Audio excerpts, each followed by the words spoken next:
Hi dear students, I'm very overwhelmed to inform you all that finally we have crossed the first milestone of 100 subscribers. I know some of you might be thinking, what's the big deal? We have seen people with millions of subscribers.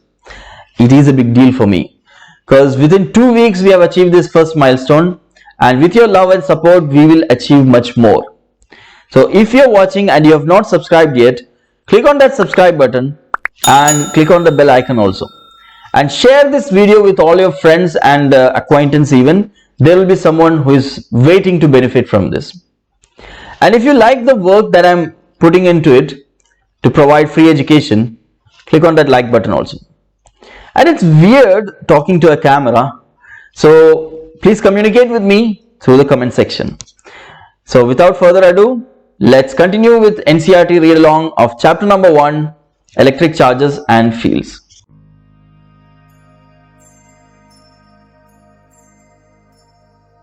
Okay, so till now we have learned about frictional electricity, static electricity or triboelectricity, and we have learned about the unification of electricity and magnetism.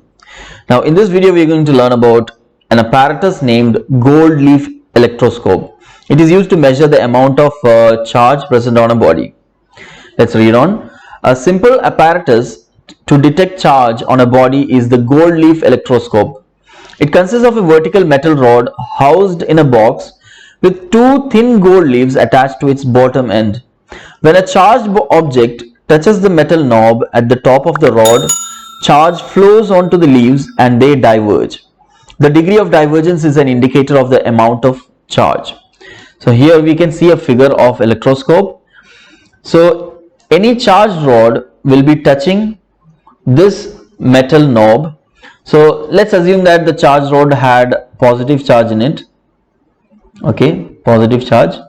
So what will happen is that it will attract the electrons from the metal knob. So the positive charge will be going to this gold leaf. So gold leaf will also attain positive charge. So because the gold leaves have attained same kind of charge, they will repel each other, and that's what we call divergence. So more charge present on the gold leaf, more will be the divergence. Let's read on. Students can make a simple electroscope as follows. Take a thin aluminium curtain rod with ball ends fitted for hanging the curtain. Cut out a piece of length about 20 cm with the ball at one end and flatten the cut end. Take a large bottle that can hold this rod and a cork which will fit in the opening of the bottle. Make a hole in the cork sufficient to hold the curtain rod snugly.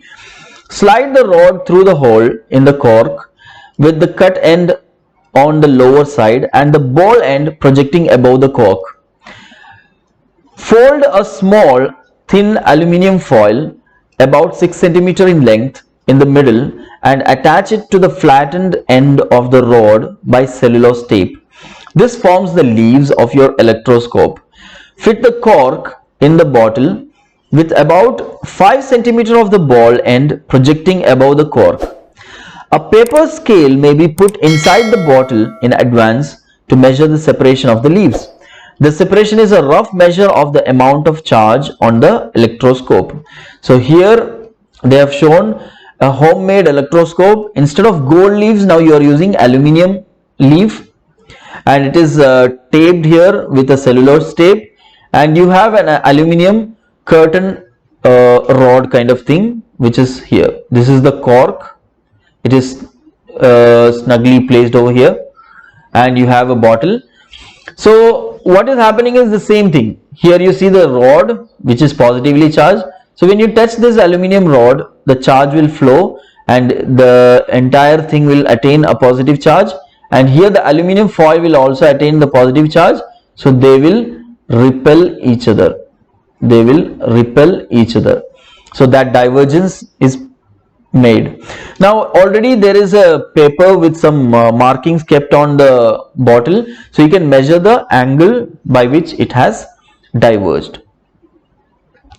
To understand how the electroscope works, use the white paper strips we used for seeing the attraction of charged bodies. You remember in the first video we ironed some white paper strips and then we kept it on monitor screen and it got attracted and it stuck there.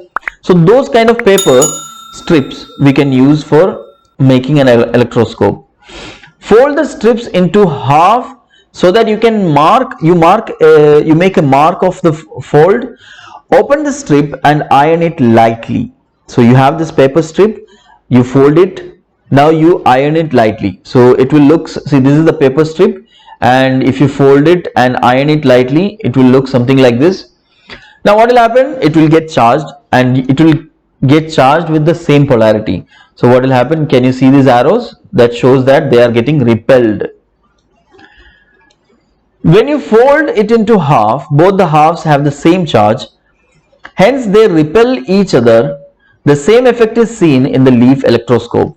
So it's the same funda, same logic. On charging the curtain rod by touching the ball end with an electrified body, charge is transferred to the curtain rod and attached aluminum foil. So since the charge on the rod was positive, electrons will be attracted, and so the rod as well as the foil will attain positive charge.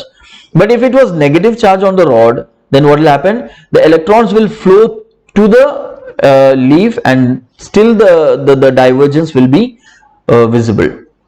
So that's why one thing you have to note, electroscope cannot be used to detect the polarity of the charge. It can only be used to understand the amount of charge, not exact quantity, but the qualitative idea whether it is more or less. Okay? Now both the halves of the foil get similar charge and therefore repel each other, which already I mentioned. The divergence in the leaves depends on the amount of charge on them. So it's proportional to the amount of charge on them. Let us first try to understand why material bodies acquire charge. This we have already mentioned in first videos. You know that all matter is made up of atoms and or molecules. Although normally the materials are electrically neutral, they do contain charges, but their charges are exactly balanced. Yes, any neutral atom, if you take, positive charge is concentrated inside the nucleus, and electrons, which are negatively charged particles, are revolving around in orbits. But the amount of positive charge and the negative charge will be equal and it will be balanced. So it is neutral in nature. Now, forces that hold the molecules together. Forces that hold the atoms together in a solid. The adhesive force of glue. Forces associated with the surface tension.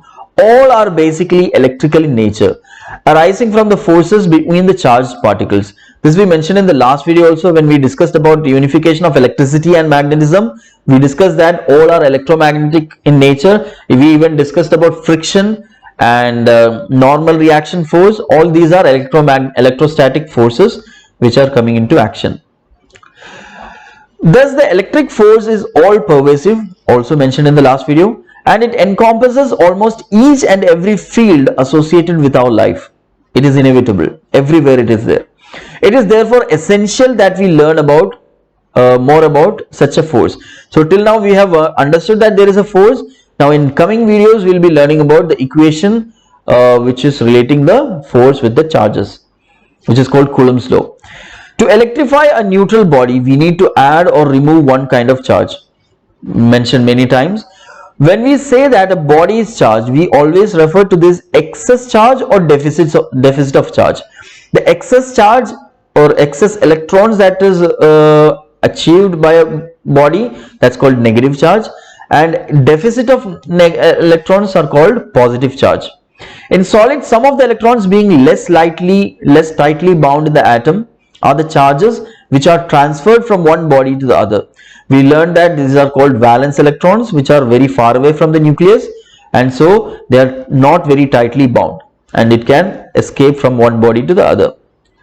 A body can thus be charged positively by losing some of its electrons. Similarly, a body can be charged negatively by gaining some electron, already mentioned. Now when we rub a glass rod with silk, we learned that glass rod attains positive charge and silk attains negative charge. Why? Because some of the electrons from the rod are transferred to the silk cloth. Thus the rod gets positively charged and the silk gets negatively charged. Now we know if we are rubbing glass and silk which attains positive and which attains negative. But if I randomly take two bodies, Will you be able to guess it? Which will attain negative charge and which will attain positive charge? It all depends on electronegativity of that element. Okay, which we also call electron affinity, which is the energy released when electrons are put on that object. Now there is actually a series or list of objects prepared to understand which will attain positive charge and which will attain negative charge. This is called triboelectric series. Now the topmost elements in the triboelectric series will attain positive charge, and the bottommost elements in the triboelectric series will attain negative charge. So we can say bottommost are more electronegative. They attract more electrons. Okay? So no new charge is created in the process of rubbing. This is a very important point. This is called conservation of charge. You have learned conservation of energy. What did you learn there? Energy is neither created nor destroyed. It is just transferred from one form to another. Same thing happens here. No charge is created, neither positive nor negative. It is only transferred from one body to another. So if a negative charge is transferred from one body to the other, this becomes positive, and the body to which it is transferred becomes negative.